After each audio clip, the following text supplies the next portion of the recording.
عمل حرفه و صنعت از جمله اعمال صالحه هست.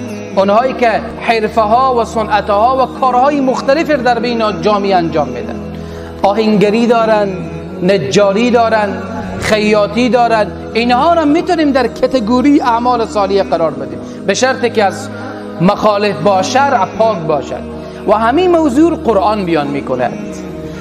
اونهایی که مشغول کارهای صعب و سخت و ثقیل هستند فکر نکنن که این کارشان هدر است. نه خیر، بعد از آوردن لقمه حلال از طریق صنعتهای مختلف و حرفه های مختلف، این هم در کتگوری اعمال صالحه داخل است، در اعمال صالحه داخل است. الله رب العزت و الجلال پیرامون صنعت آهنگری و ساخت ابزار فلزی در قرآن بحث کرده.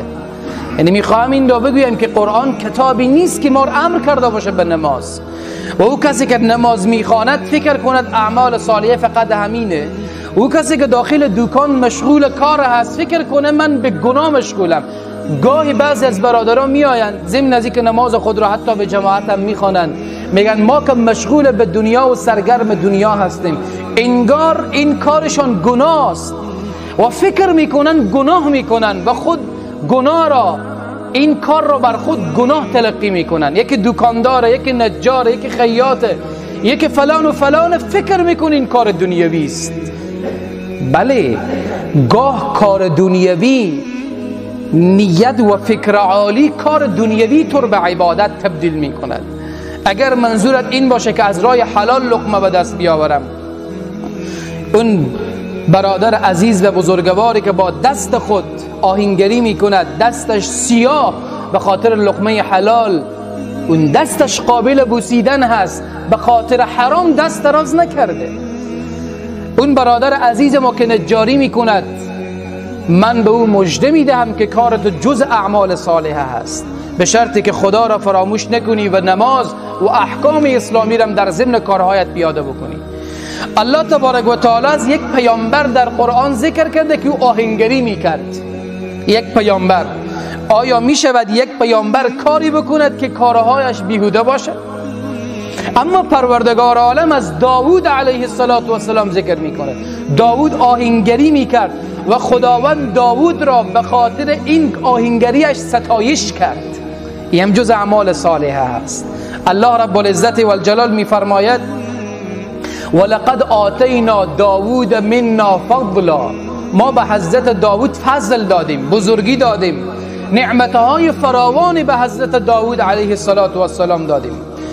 و بعد فرمودیم یا جبال اوبی معه و الطیر، ای کوها با داوود همگام شوید وقت خدا را میخواند، پرندگان هم همچنین.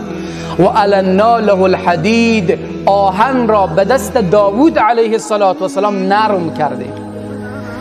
خداوند آهن را به دست داوود نرم کرد، مثل موم و مثل گل نرم کرد، تا اینکه از این آهن نرم بتواند ابزار فلزی بسازد یا به تعبیر دیگر آهنگری بکند. و قرآن این کار داوود را ستایش میکند.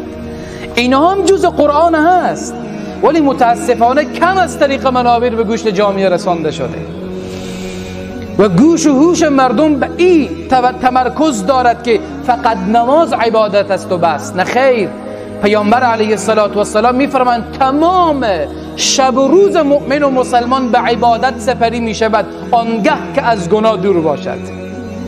این کارها اینها عبادت است، اینها جز اعمال صالحه هست. برادران عزیز ما تشویش نداشته باشند و نگن که ما والله در دنیا غتبریم. چه کار میکنی برادر عزیز؟ میگه من آهنگری میکنم. آیه قرآن باز هم اشاره میکند ان اعمل سابغات و قدر فی السرد واعملوا صالحا انی بما تعملون بصیر. ای داوود زره ها را بساز بسیار فراخ و بزرگ، زره جنگی به خاطر جهاد، و حلقه های زره را بسیار با اندازه عالی جر بکن. و عمل صالح بکن. عمل صالح چیست؟ این کسب کار داوود با آهنگری. به همین ترتیب کسب یا صنعت نجاری و حرفه نجاری در قرآن عظیمشان ذکر شده است. اونهایی که حتی نجاری میکنن به خاطر به دست آوردن لقمه حلال اعمال صالحه انجام میدن. در قرآن عظیم و شان بحث حضرت نوح علیه السلام شد، یک پیامبر. الله تبارک و تعالی امر میکنه یک پیامبر را، میفرماید واصنع الفلک باعیننا، کشتی بساز ای نوح به زیر نظر ما یا طبق فرامین ما. کشتی ساختن عمل نجاری است. الله رب العزت و الجلال به نوح علیه السلام میگه که تو عمل نجاری انجام بده و نوح را امر میکند به عمل نجاری. آیا خداوند به کار بیهوده کسی را امر کرده و هم پیامبر؟ قطعا چنین نیست.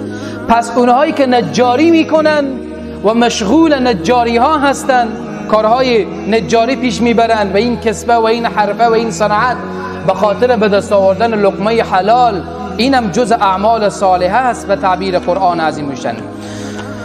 همچنین صنعت نساجی و بافندگی هم در قرآن عظیم میشن ذکر شده است. اونهایی که بافندگی دارن، اعمال بافندگی انجام میدن، قرآن فرماید که والله جعل لكم من بیوتکم سکنا، خداوند خانه های شما رو وسیله آرامشتان قرار داده است. این خانه هایی که از گل و اینها بنا میکنید در سابق و حالا از سمنت و اینها بنا میکنید. و جعل لكم من جلود الانعام بیوتا، و برای شما از پوست حیوانات خانه قرار داده که سابقا خیمه هایی می ساختن از پوست حیوانات به عنوان خانه ها. تستخفونها یوم ظعنکم و یوم اقامتکم، وقتی که کوچ بکنید از یک منطقه به منطقه دیگر، این خانه های خیمه ای شما که از پوست ساختید بسیار حمل کردنش آسان هست. بعد الله رب العزت و الجلال اونهایی که حرفه و صنعت نساجی و بافندگی دارند تحسین میکند. و من اصوافها، از پشم گوسفندان و اوبارها و همچنین شتران و اشعارها، از موی بزها، اثاثا و متاعا الی حین، شما اساس خانه برای خود آماده میکنید. به این معنا که فرش، پرده، سفره ها، اینها اعمالی است که انسانها میبافند و الله رب العزت و الجلال به عنوان نعمت در قرآن ذکر کرده است. چهارم صنعت شیشه، این هم در قرآن ذکر شده است. بله قرآن همین کتاب بزرگی است. قرآن تنها کتاب نماز نیست. صنعت شیشه و اونهایی که آینه کاری میکنن، شاید بعضی از برادران تعجب بکنن، اینها هم در قرآن هست. خیلی چیزا در قرآن هست، اما ما وقت نکردیم بخوانیم و خیلی کم از طریق منابع این موضوعات به گوش مردم رسانده شده. بله قرآن خود را بیم بفهمیم که در کتاب خدا این چیزها هم هست، تا کسی خود را بیگانه از قرآن فکر نکند. طرف فکر میکند انسان قرآنی فقط عالم دین و 5 وقت نماز است. درست است، او انسانی که در کنار 5 وقت نماز و در کنار اجرای فرامین شریعت اسلام مشغول این حرفه و سنت است، کارش دنیوی تنها نیست بلکه عبادت و جز اعمال صالحه هست. الله رب العزت و الجلال از بحث صنعت شیشه در قرآن ذکر کرده و او هم از زمان حضرت سلیمان علیه السلام. یک پیامبر صنعت شیشه را برای جهانیان به ارمغان می آورد و می فرماید پروردگار عالم هنگامی که سلیمان بلقیس را دعوت کرد به قصرش به خاطر دعوت به توحید و یکتاپرستی، قیل له ادخل الصرح، گفته شد به بلقیس، آیت قرآن هست، داخل شو به قصر سلیمان. فلما رأته حسبته لجة و کشفتها عن ساقیها و کشفت عن ساقیها. وقتی بلقیس وارد قصر سلیمان شد فکر کرد که آب است. به اصطلاح ما پاچه های خود در بالا کشید تا پاهایش یا پیراهنش تر نشود. فکر کرد که این قسمت آب است، در حالی که خدا میگه او آب نبود، بلکه حضرت سلیمان به وسیله شیشه یا از بلور صیقلی قصرش را بلوری یا شیشه‌ای ساخته بود. زیرش هم پر از آب. کسی فکر میکرد اینجا آب است، اما آب نبود بلکه شیشه‌ای بود که در اونجا صنعت شده بود و همین صنعت شیشه قرآن بازگو میکند کتاب خدا بازگو میکند. قال انه صرح ممرد من قواریر، این آب نیست بلکه شیشه هست که زیرش آب است. صنعت شیشه‌ای و بلور صیقلی قصر حضرت سلیمان سطح می شود.